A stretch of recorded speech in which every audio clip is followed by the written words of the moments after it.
হয়েছে গরুর গোবর খাবে বলে, করোনা হয়েছে গরুর মুখ খাচ্ছে। আল্লাহর কি রে বাপ, হ্যাঁ না না, হ্যাঁ না না। আমি 2 সপ্তাহ আগে মেদিনীপুরে জলসায় গিয়েছিলাম, গিয়ে বলে এসছি শুভেন্দু বাবু মুসলমানদের বিরুদ্ধে এত বড় বড় কথা বলো। আমরা বাংলার মুসলমান, এটা দিল্লি নয়, এটা গুজরাট নয়। হাতে চুড়ি পরে ঘুরি না, টাইটান ঘড়ি পরে ঘুরছি। শুভেন্দু বাবু আমাদের সংগ্রামপুর মগরাহাটে একবার যেও, চুমো খেয়ে ছেড়ে দেবো। এবং এমন তকবির দেন শুভেন্দু অধিকারী চোখ বুলু হয়ে যাক। আর দিলীপ ঘোষ চেনেন তো, ও সারা কুকুর ডেকে ডেকে মরবে, এমন আওয়াজ দেন ওর যেন চোখ হলুদ হয়ে যায়। নারে তাকবীর, একটু ছেড়ে দাও, নারে তাকবীর, নারে তাকবীর। আল কুরআনের আলো, আল হাদিসের আলো, ফুলের সুবাস, চাঁদের হাসি, নামাজ পড়তে ভালো। মিছে কথা বলেন,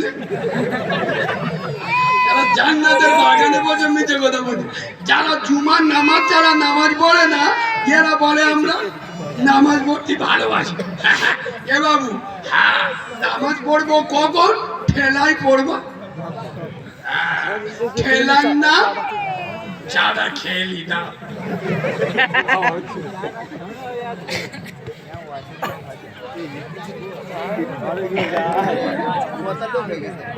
নাই আজকের নাই কালকের হবে।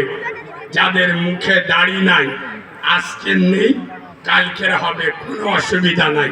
তুমি প্যান্ট শার্ট পরে আছো, কি হয়েছে? কোনো অসুবিধা নাই। আজ প্যান্ট শার্ট পরে আছো, কাল ইনশাআল্লাহ পায়জামা পাঞ্জাবি পরবে।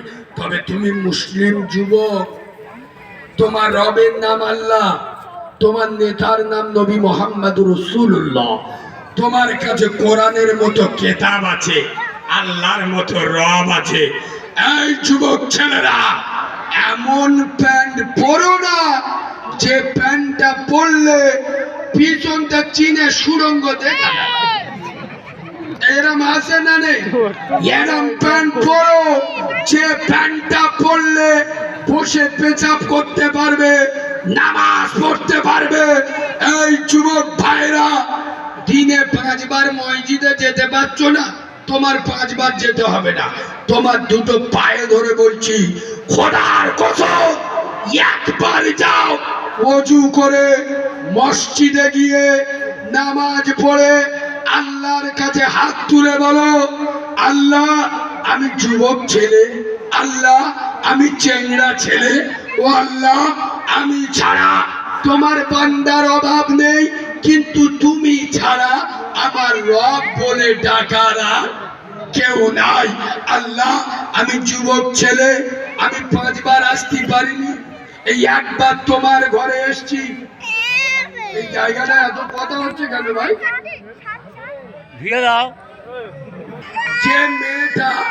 যে মেয়েটা দেখবেন বাড়িতে দেওরের সামনে, ভাসুরের সামনে একটু ঢেকে ঢাকে পর্দায় চলে, ও মেয়ে দেওরের কাছে ভালো কেন বলুন তো? ভাবি মানে কি?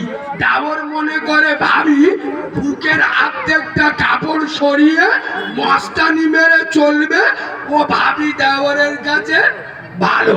আমি হক কথা বলছি তো, কিছু কিছু লোকের ফাটতে এরা চুমো খাওয়া ওয়াজ শুনে অভ্যস্ত। এ বাবু, তোমার বাপের ক্যান্সার রোগ হয়েছে আর ডাক্তার পায়খানার ওষুধ দিচ্ছে, রোগ সারবে? মাথা ব্যথার মলম নে, পোঁদে ব্যথায় দিদি কাজ হবে? এ বলো কাজ হবে?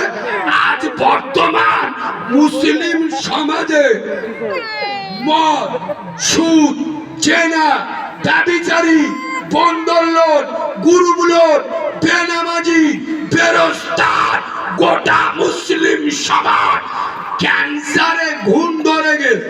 আর আমাদের মৌলবীরা এসে বড় পীর সাহেবের ওয়াজ করছে, খাজা বাবার ওয়াজ করছে, নানির কবর কোথায়, কাঁদছো কোথায়, রোগের ওষুধ দাও, মদের বিরুদ্ধে বলো, সুদের বিরুদ্ধে বলো, জেনার বিরুদ্ধে বলো, ব্যভিচারীর বিরুদ্ধে বলো, আরে যারা এতিম অনাথের মাল খায় তাদের বিরুদ্ধে বলো।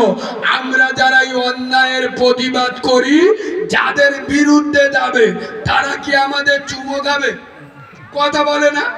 ওই সব মালেরা রাস্তায় ঘুরবে আর বলবে কি বক্তা এনেছিস, আরে হানানা হানানা, তার মানে কি ও 14 গোষ্ঠীর মাথায় আজান দিচ্ছি তো। আর কথা বুঝতে পারবে? খোদার কসম